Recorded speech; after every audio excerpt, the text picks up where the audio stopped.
It's January, and snow covers the farm. But there's no time to rest. We're removing trees, clearing land, and hauling logs to the sawmill. We also start a new construction project, adding gravel paths, parking spots, and better lighting. Plus, we battle the winter weather with the 9RX snowplow. Will all these upgrades make our farm more efficient? Let's find out. Winter has arrived, and the farm is covered in a thick layer of snow. Despite the cold, we have a big job ahead, removing trees near the farm to make space for future expansions. Before we start cutting, we mark the trees that need to go. This helps us plan where to drop them safely, avoiding buildings and equipment. Proper tree removal keeps our land organized and ensures we can replant efficiently later. Have you ever planned a major logging operation on your farm? Before we cut the trees, we need to clear the undergrowth. Using the 8R with a front-mounted mulcher, we remove shrubs and small bushes, making more space for the trees to fall cleanly. This step also improves visibility, reducing the risk of trees getting stuck or tangled. Plus, clearing excess vegetation helps new grass grow when spring arrives. Have you ever used a mulcher in winter?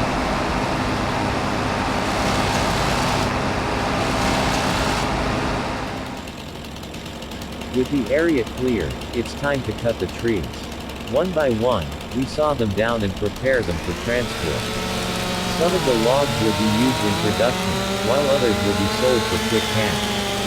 Logging is a great way to make money during the off-season, but working in the snow adds an extra challenge.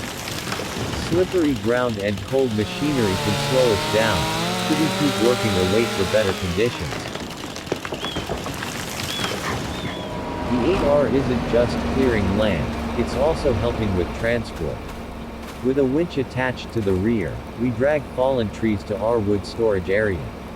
After a year of production, our log stock is running low, so this new batch comes at the right time. But some trees are too far from the main road.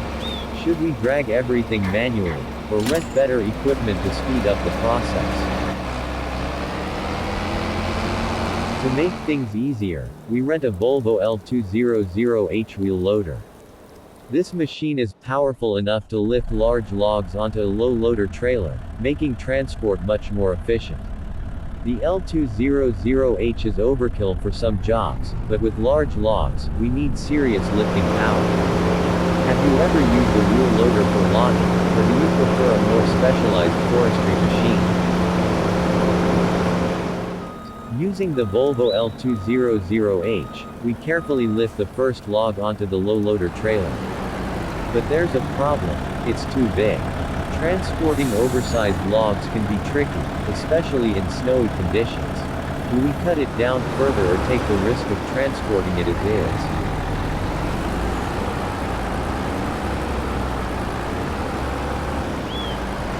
With the massive log loaded, we begin the 900-meter drive to the sawmill.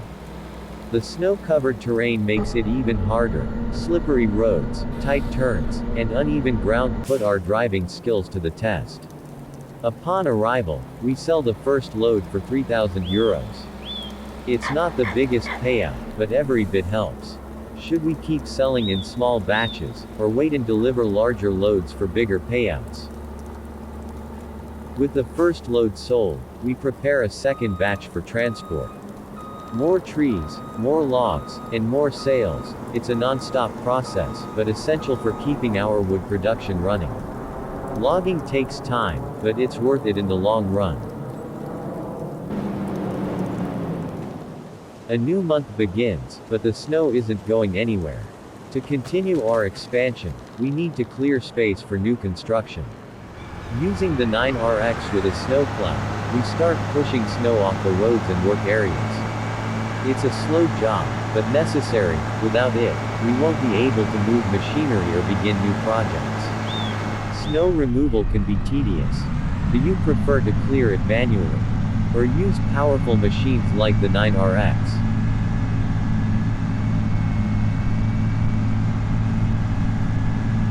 We continue snow removal, making even more space for new buildings and infrastructure. The recently removed trees have opened up a large area, and now it's time to put it to good use. With the terrain clear, we can finally start upgrading the farm. What would you build in this space? More storage, animal pens, or something completely different?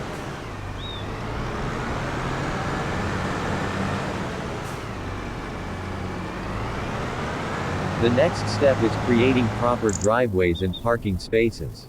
Using gravel, we build new access routes around the main shed, making it easier to drive up and park equipment.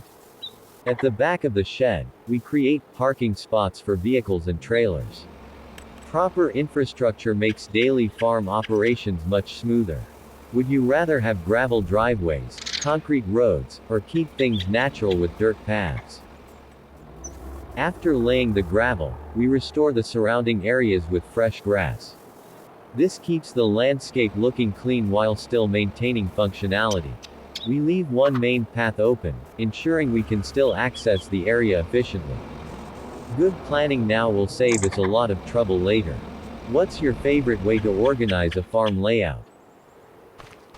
As the day ends, we walk around the property to inspect our latest changes.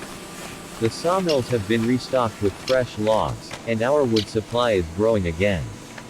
Infrastructure is just as important as farming itself. Without well-planned access routes, moving heavy machinery becomes a headache. Have you ever completely redesigned your farm layout? At the silo, we've installed new lighting, improving visibility at night.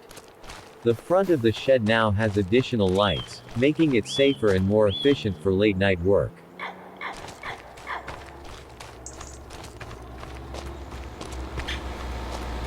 At the back of the shed, we've parked the roller and low-loader trailer, setting up dedicated storage for large equipment. To ensure visibility, we add a few spotlights, keeping everything well lit even after dark.